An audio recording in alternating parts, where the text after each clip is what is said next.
오늘 성경 강의는요, 느헤미야서입니다. 느헤미야서. 제목이 제가 조금 다르죠? 보통 때와. 느헤미야의 52일.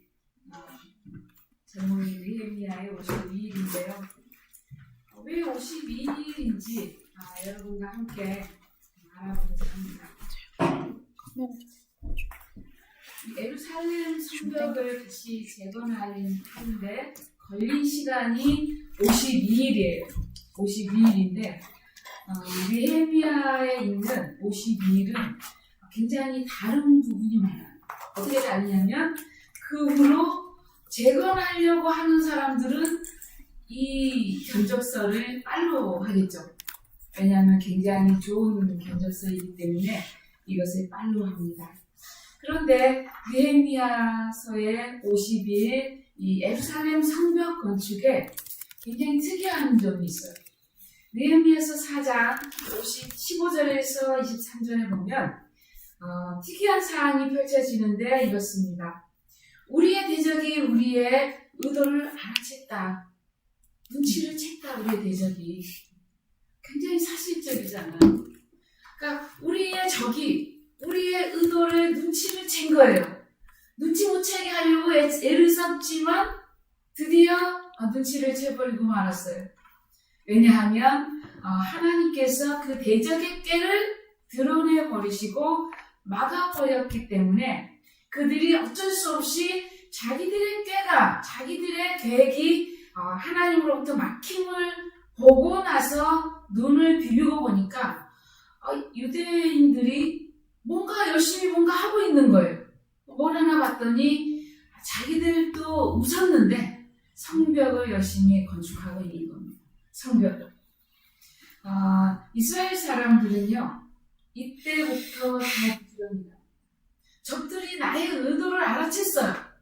근데 그때부터 의기소침해진 것이 아니라 그때부터 더 열심히 일하는데 어떻게 열심히 일하냐면 제가 어릴 때 이 새벽 별을 보고 또 밤에 별을 봤다까지 노동의 시간이 있었어요. 북한에서 그렇게 일한다고 제가 중학교 때 그렇게 들었어요. 그래서 우리는 그래도 새벽 별은 안 보잖냐. 아침 해가 뜨면 가서 그래도 해가 지는 그 시간에 때때로 어떤 사람들은 별이 뜨는 것까지 보면서 일을 했습니다. 여러분이 지금 생각하는 노동시간 8시간과 제가 어릴 때 노동시간 14시간은 굉장히 차이가 나요. 12시간도 아니에요. 14시간. 14시간 정도 노동으로 들어간 시간들이 그렇습니다. 그런데 오늘 느헤미야에 있는 이스라엘 사람들은 14시간이 아니라 별이 뜰 때 가서 일해서 별이 있는 데 가서 일해서 별이 뜰 때까지 일하는 거예요. 그러니까 자는 시간 빼고는 일을 한 거죠. 잠자는 시간을 빼고는 일을 했습니다. 거기에다가 이 느헤미야는 총독으로 유대에 파견되거든요. 총독으로 유대에 파견되는데 페르시아에서 유대로 파견돼요. 지금의 이란 쪽에서 지금의 이스라엘에 있는 쪽으로 파견이 됩니다. 근데 총독으로 파견이 돼요. 그러니까 힘이 있죠. 힘이 있으니까 자기들의 군사들도 있잖아요. 자기 밑에 이 민장들도 있어요. 그런데 그 절반은 뭐하고? 절반은 일을 하고 절반은 그때부터 뭘 하냐면 뒤에 일하는 백성들 뒤에서 호의를 하는데 뭘 들고? 창을 들고 활을 들고 방패를 들고 보초를 섭니다. 그러니까 지금 일을 하는데 뭐 하는 거예요? 군사들이 지켜주는 거예요. 일하는 거예요. 근데 일하는 사람들도 어떻게 일을 하냐면 성을 건축하는 자들이 한 손으로는 일을 하고 한 손으로는 그 병기를 잡았다고. 칼을 잡거나 또 창을 잡거나 거짓말을 놓고 이러려고 거짓말을 놓고 이렇게 하려고 이 병기를 잡고 한 손으로 일을 하고 한 손으로는 잡고 일을 하는 겁니다. 그러다가 불편하면 어떻게 하냐면 칼을 이 목에다가 이렇게 끈으로 매갖고 이렇게 걸어요. 일을 하다 보면 거추장스러워. 두 손으로 들어야 될 때가 많지 않아요. 그러니까 걸고 일을 하기 시작하는 거예요. 그리고 느헤미야 총독 옆에는 나팔 부는 사람이 총독을 지키고 있습니다. 그래서 총독이 신호를 하면 언제든지 나팔을 불 태세를 취하는 거예요. 이건 뭐냐면 나팔 부는 사람이 있다는 것은 언제든지 적이 쳐들어올 수 있다는 것과 똑같아요. 언제든지 신호를 보내면 너희가 함께 모여서 우리에게 와서 우리가 함께 싸우자, 이게 아니에요. 우리 모여라, 우리한테 모여라. 그러면 우리 하나님이 우리를 위해서 싸워주실 거다. 대단한 믿음이죠. 근데 믿음이 있음에도 불구하고 뭘 할 건 해요? 자기가 할 건 해요. 여러분이 이걸 잘 보셔야 돼요. 믿음이 있노라 말만 하고 있는 것은 믿는 것이 아니에요. 믿는 것은요, 어떻게 보면 행함하고 똑같이 있어요. 그래서 그 믿음을 내가 소화하기 위해서 내가 할 일을 하는 거예요. 손에 칼을 잡고, 손에 창을 잡고, 방패를 잡고, 활을 가지고, 언제든지 대적이 오면 무찌를 준비를 하고, 나팔 부는 사람은 언제든지 나팔을 불어서 신호를 보낼 준비를 하는 겁니다. 20절에 보면 너희는 어디서든지, 느헤미야 4장 20절에 나팔 소리를 듣거든 소리 나는 곳으로 모여 우리에게로 나와라. 우리 하나님이 우리를 위해서 싸우시리라. 이런 믿음을 가진 자들을 어떻게 당해요? 못 당해요. 이렇게 하나님이 우리를 위해서 싸우실 것이라고 확신하는 사람들은 못 당합니다. 왜냐하면 그 믿음이 그들의 위에 머물면 하나님이 그 믿음 위에 역사하시기 때문에 못 당하죠. 공사하는 무리는요, 절반은 동이 틀 때부터 별이 나기까지 창을 잡았다라고 말해요. 그래서 그들은 하나님의 군대는 누구라고 보는 거예요? 바로 나라고 보는 거예요. 하나님의 군대는 나다. 그러므로 하나님이 일을 하실 때, 하나님이 싸우실 때 누구를 써서 싸우신다? 나를 써서 싸우신다고 하는 강한 확신을 가지고 있는 겁니다. 그렇지 않으면 이렇게 일 못해요. 그들은 잘 때도 모기를 놓지 않았고요. 옷도 안 벗고 잤다고 합니다. 전쟁이죠. 전쟁하고 똑같죠. 그래서 하나님의 백성들에게 전쟁이 있는데 무슨 전쟁입니까? 하나님의 대적과 싸우는 전쟁이고요. 그 대적은 바로 우리의 대적이기도 합니다. 우리가 잊지 말아야 할 것은 바로 그거예요. 이 사람들은 물을 기르러 갈 때에도 칼을 들고 갔어요. 잠시도 방심하지 않는 거예요. 그 어떤 순간에도. 자유로운 타임에도 항상 무장을 하고 가는 거예요. 하나님의 성벽을 그러면 왜 이렇게까지 빨리 지어야 할까? 52일 걸렸으면 어마어마하게 빨리 지은 거거든요. 여러분이 성벽을 지금부터 짓겠습니다 하고 인부들을 모아가지고 짓잖아요. 그렇게 짓지 않았어요. 어떻게 짓냐면 성벽은 성이 아니잖아요. 집을 하나 짓는 게 아니잖아요. 여러 마을을 빙 둘러서 이 성벽을 이루고 곳곳에 아무리 안 돼도 문 4개 정도는 달아야죠. 성문을. 그렇게 달아야죠. 그렇게 달기 때문에 굉장히 넓은 지역이에요. 이 사람들은 그래서 분할 정책을 써요. 분할 정책. 이것이 굉장히 믿음의 사람들에게 우리가 믿음을 쓸 때 어떻게 써야 되는지를 보여줘요. 어떻게 쓴다고요? 분할 정책을 쓴다고요. 그래서 느헤미야 3장에는요, 분할 정책의 가장 큰 것을 먼저 시작한 사람이 대제사장이에요. 3장 1절에 보면 그때 대제사장 엘리야십이 그의 형제 제사장들과 함께 일어나 양문을 건축하고 또 성별하고 문짝을 달고 또 성벽을 건축하여 함께 아망대에서부터 하나벨 막대까지 성별하였고 그 다음은 여리고 사람들이 건축하였고 또 그 다음은 야무리의 아들 삭불이 건축하였으며 이렇게 계속해서 그 다음 계속 족보가 나오고요. 계속해서 뭐가 나오냐면 그 기록이 나옵니다. 장부 기록이 나옵니다.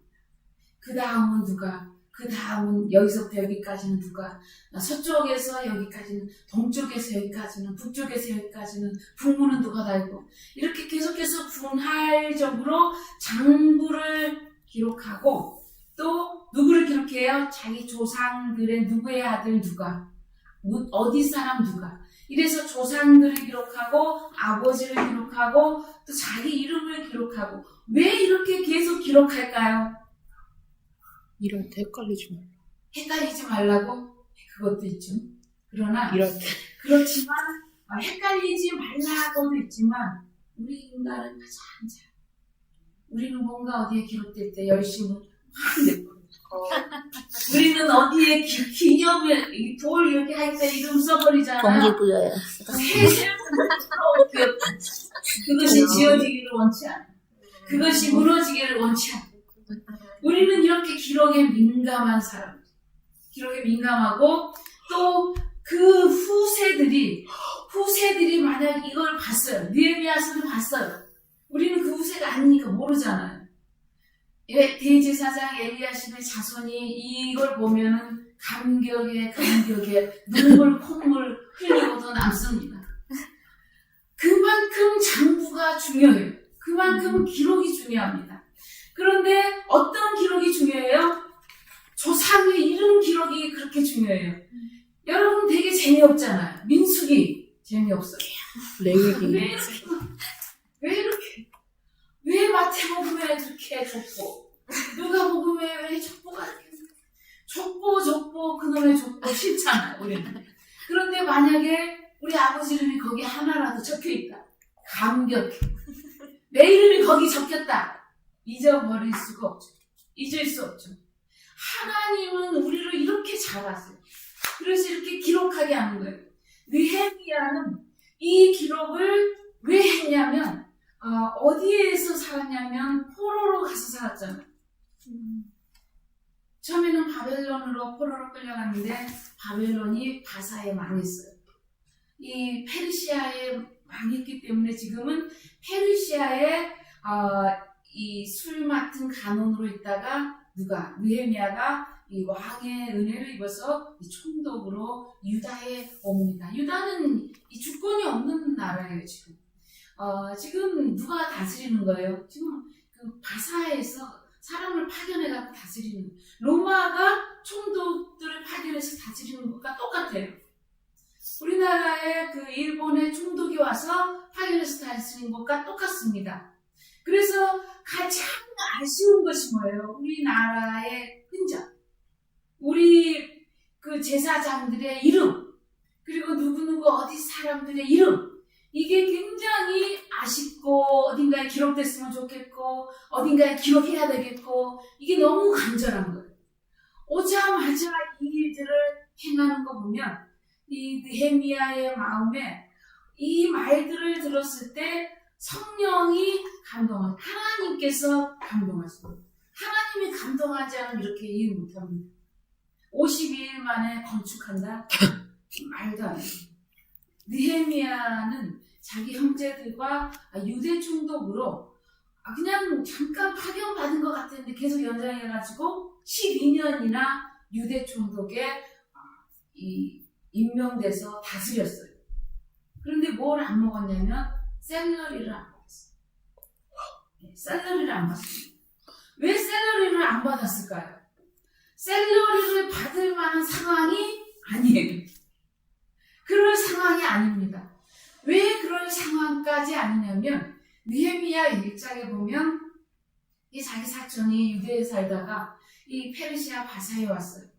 그러자 하나냐에게 물어봅니다. 느헤미야가 야 고향은 어떻더냐? 유대는 지금 좀 괜찮더냐? 그 이방이 다스리는데 좀 우리 그 민족들은 좀 살만하더냐? 형님 말도 마시고. 지금 백성들은 굶주리고 성은 불타고 그리고 이 성벽은 무너져가지고 이 짐승들이 왔다 갔다 하고 난리가 아닙니다. 이 말을 들은 느헤미야는 너무 충격에 빠집니다. 자기는 지금 굉장히 편한 생활하고 있죠. 왕의 술간원이라 그런 비서실장이죠. 특별히 술간원들이 좀 유력한 것 같아요. 요셉을 봐도 그렇고 떡 같은 간원장은 죽었는데 술 같은 간원장은 복직을 한 거 보면 이 기분을 맞추는 것이 굉장히 중요해요. 이 떡은 기분을 맞추는 것이 아니잖아요. 포도주는 기분을 맞추는 거잖아요. 그래서 이 기분을 맞추는 사람을 뽑을 때는 어떤 사람을 여러분 뽑을까요? 인상이 안 좋은 사람 절대 안 뽑습니다. 인상 좋은 사람. 느헤미야는 인상이 좋았던 것 같아요. 왜냐하면 느헤미야 일장에 보면 왕이 어느 날 보니까 너 건강하고 아픈 데 없는데 왜 얼굴에 수심이 가득하냐? 왜 근심이 있냐? 무슨 일이 있냐? 나한테 한번 얘기해봐. 이걸 왕이 눈치챌 만큼이면 평상시에 빵긋빵긋했다는, 제가 빵긋빵긋 못해서 죄송합니다. 아주 그냥 빵긋빵긋했다는 거예요. 술 맛이 나도록. 느헤미야가 남자잖아요. 남자임에도 불구하고 술 맛이 나도록 빵긋빵긋했다는 거예요. 그런데 그날은 어떻게? 이게 무슨 제가 목사님이 빵긋빵긋 안 하던 사람이 웃어가지고 웃기는 거죠 지금. 이 느헤미야가 이 빵긋빵긋한 거예요. 빵긋빵긋. 그래서 이제 왕이 물어봅니다. 오늘 왜 이렇게 수심이 있냐? 그랬더니 느헤미야가 하늘의 하나님 앞에 기도를 한 다음에 그 다음에 저에게 은혜를 베풀어 달라는 말하고 노하지 마시라는 말하고 솔직하게 말합니다. 파견 좀 보내주세요. 파견 좀 보내주세요. 우리나라 왕 아시지 않습니까? 유대. 거기 지금 슬픈 소식이 있어서 지금 마음이 곱지 않습니다. 그러니 저에게 좀 보내주십시오라고 하는데 느헤미야가 우리에게 기도할 때 소스를 주는 것 같아요. 어떤 소스를 주냐면 아주 구체적으로 구합니다. 구할 거 다 구해요. 자기가 유대까지 갈 때 자기를 통과시켜줄 패스워드를 달라고도 왕이 구하고요. 자기가 유대에 가서 살 집에 대들보를 만들 그런 제목들을 달라고 지원해달라. 이런 것들까지 다 얘기해요. 이런 거 보면 여러분과 제가 힌트를 좀 얻어야 되겠죠. 하나님 앞에 선한 일을 할 때는 선한 일에 대한 무엇을 구해야 돼요? 제목들을 구해야 돼요. 하나님 앞에 내가 선한 일을 하고 선한 목적을 가지고 일을 해요. 선한 목적을 가지고 하나님 앞에 구해요. 그러면 필요한 것은 다 구해라. 필요한 것은 다 구해라. 이것이 느헤미야가 우리에게 주는 교훈입니다. 이것들을 다 구하다 보니까 무엇까지 하게 된 거예요? 성벽을 52일 만에 건축하는 일이 벌어진 거예요. 우리의 원수는요, 항상 우리를 방해해요. 근데 원수가 방해할 때 이렇게 52일 만에 짓게 됐어요. 우리가 그래서 때로 찬송가 중에 그런 찬양이 있습니다. 풍랑으로 인해서 배가 더 빨리 간다는 거예요. 목적지까지. 그러니까 어떻게 부르면 돼요? 풍랑이 목적지로 가는 방향으로 계속 핍박을 하면 더 빨리 도착한다는 거예요. 그러니까 성벽을 짓고 있는데 계속 방해를 하니까 어떻게 해요? 손에 병기 들고 동틀 때부터 별 뜰 때까지 일하고 그리고 옷도 벗지 않고 자고 물 기를 때도 막 이 바나티스를 이렇게 늦추지 않고 이렇게 일을 했더니 며칠 만에 일을 이룬 거예요. 52일 만에 일을 이룬 거예요. 그래서 때로 핍박은 하나님의 일을 이루는데 재료가 됩니다. 더 빨리 가게 하는 재료가 돼요. 그러면 핍박만 있었냐? 아닙니다. 핍박보다 더 어려운 문제가 생겼는데 바로 오만이었어요. 오만. 그렇게 하다 보니까 어떻게 됩니까? 굶주리잖아. 먹을 게 없고 굶주리고. 그래서 백성들이 느헤미야 5장쯤 가면 엄청나게 이 백성들이 원망하고 난리가 아닙니다. 그때 백성들이 그들의 아내와 함께 크게 부르짖어 그들의 형제인 유다 사람들을 원망하는데 어떤 사람은 말하기를 우리와 우리 자녀가 많으니 양식을 얻어먹고 살아야겠다 하고 어떤 사람은 말하기를 우리가 밭과 포도원과 무엇이라도 집이라도 저당 잡히고 이 흉년에 곡식을 얻자. 그러니까 흉년도 찾아오고 곡식도 없고 애들은 많고 전체적인 난국을 갖게 된 거예요. 그러니까 생활의 어려움을 갖게 돼. 생활고 사실 적들의 핍박보다 우리를 무너지게 하는 것은 이런 생활고예요. 그래서 더 빨리 무너져. 그때 이렇게 막 원망하고 하는 소리를 들어봤더니 자세히 들어보니까 느헤미야가 자세히 들어보니까 이것들이 다 누가 착복해서 생기냐면 유대 땅에 살고 있던 유대 귀족들과 그리고 백성의 관리들 또는 유력한 사람들로 인해서 이 문제가 생긴 거예요. 이 백성들이 집을 저당 잡히고 우리 딸들 중에 어떤 사람은 종으로도 팔려갔다는 거예요. 종으로 팔려간 데가 어디냐면 유대 귀족의 집에 종으로 팔려간 거예요. 저당도 잡히고 포도원도 잡히고 감나무도 잡히고 집도 잡히고 여러 밭도 잡히고 이제 뭐 땅도 없고 다 그렇게 된 거예요. 그래서 느헤미야가 말합니다. 느헤미야가 너희가 어떻게 이렇게 악행을 했느냐. 너희가 하나님 보기에 선하지가 않다. 너희의 악행이 옳지 않다. 왜 형제에게 이렇게 하느냐. 우리는 이방 땅에서 우리 형제들을 구하려고 우리 몸까지 팔 정도로 우리가 그들을 위해서 대가를 지불했다. 빼오려고.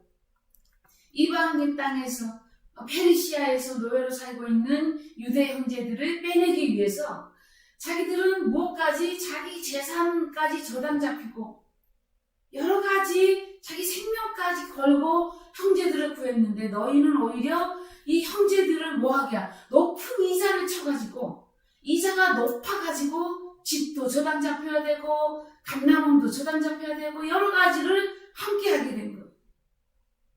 그때 참 유대 민족들이 위대한 것이 이런 것 같아요. 바로 얘기야. 따져보지도 않고 알아보지도 않고 바로 꾸짖을 때 어떻게 해요? 바로 얘기해요. 여러분과 제가 이런 그 은혜가 있어요. 꾸짖으면 바로 얘기해요. 복잡하게 들으면 안 돼. 갈고리를 이렇게 듣고 나한테 하는 소리가 이렇게 들으면 안 돼. 저 사람이 뭔데 나한테 이렇게 하면 안 돼. 바로 우리가 다 갚겠습니다. 우리가 다 노예로 잡았던 딸들 다 풀어주고 땅 저당 잡힌 거 다 우리가 풀어주고 기름의 100분의 1도 돌려주고 우리가 그렇게 하겠다. 왜냐하면 느헤미야가 우리는 이자를 안 받고 꿔줬다. 백성이 그냥 주지는 않았어요. 빌려는 줬어요. 그런데 이자는 안 받았어요. 빌려는 주지만 이자는 안 받았어요. 왜냐하면 빌려줘야 갚잖아요. 빌려줘야 갚잖아요. 그래서 이러한 느헤미야를 통해서 하나님이 유다에 있는 그들을 이렇게 뒤집는데 성벽이 다 된 후에 그들이 구별을 하는데 어떻게 구별하냐면 이제부터는 하나님의 법으로 돌아가는 거예요. 하나님의 법으로 어떻게 돌아가요? 우리가 땅을 7년에 한 번씩 쉬게 하고 땅을 쉬는 것을 먼저 해요. 하나님의 법을 먼저 재정비합니다. 초하루도 쉬고 못도 쉬고 절기도 지키고 안식일도 거룩하게 지키고 하나님이 명령하신 것들을 지키고 또한 무엇을 합니까? 거기에 더해서 하나님께서 말씀하신 대로 제사장 그룹 레위 지파를 선별합니다. 무엇 때문에 이들을 선별해요? 이들을 성별해야, 이들을 성 안으로 들여야죠. 성벽을 건축하고 제사장 그룹과 레위 지파 그룹을 안으로 드립니다. 왜냐하면 하나님의 성전에 예배드리기 위해서, 하나님의 성전에 예배가 잘 돌아가게 하기 위해서. 그래서 11조를 하나님의 곡간에 들여서 하나님의 성전에서 쓰도록 이렇게 윤활유를 붓는 거예요. 노래하는 자들도 그 곡식 중에서 먹고 노래하도록, 제사장들도 거기서 먹고 하나님 앞에 예배를 준비하도록, 이러한 것들을 재정비해요. 하나님 앞에 예배 드리는 것을 재정비하려고 성벽을 느헤미야가 52일 만에 재건합니다. 왜냐하면 그렇게 해야 누구도 적이 안 쳐들어오고, 그렇게 해야 하나님의 성전에서 예배하는 삶이 온화하게 되고, 하나님이 예배가 온화해야 하나님이 복을 주실 거야. 그러니까 하나님 앞에 예배 드리는 우리의 삶이 온화해야 우리가 형통하게 하나님의 복을 받습니다. 그러니까 하나님의 복을 받는 통로를 먼저 중앙에 만든 것이죠. 그래서 느헤미야의 52일은 굉장히 중요하고요. 또한 이 느헤미야의 52일 이 작전은요, 이후로도 디아스포라 유대인들에게 엄청난 소스를 제공하죠. 이 사람들은 언제나 재건해야 됐어요. 왜냐하면 언제나 멸망했기 때문에, 망하기를 너무나 잘했기 때문에 다시 개란해야 되는 일이 많았습니다. 다시 유대의 역사를 보면 망한 것의 연속이에요. 그렇지만 또 뭐도 많이 해요? 재건도 많이 합니다. 꼭 예루살렘이 아니더라도 이 법칙을 지켜서 어디든지 디아스포라 유대인의 공동체를 그들은 설립해요. 이 법칙을 따라서. 그래서 느헤미야의 52일 작전은 하나님께서 우리에게 오늘도 동일한 소스를 주는 거예요. 우리가 하나님 앞에 구할 때, 하나님의 일을 할 때는 구체적으로 구합니다. 이것이 내 일이어도 물론 구체적으로 구하지만, 하나님의 일일 때는 구체적으로 구하고 기록을 통해서 구하고 하나님 앞에 은혜를 구하면서 기록해야 되는 것으로 성경은 우리에게 교훈을 줍니다.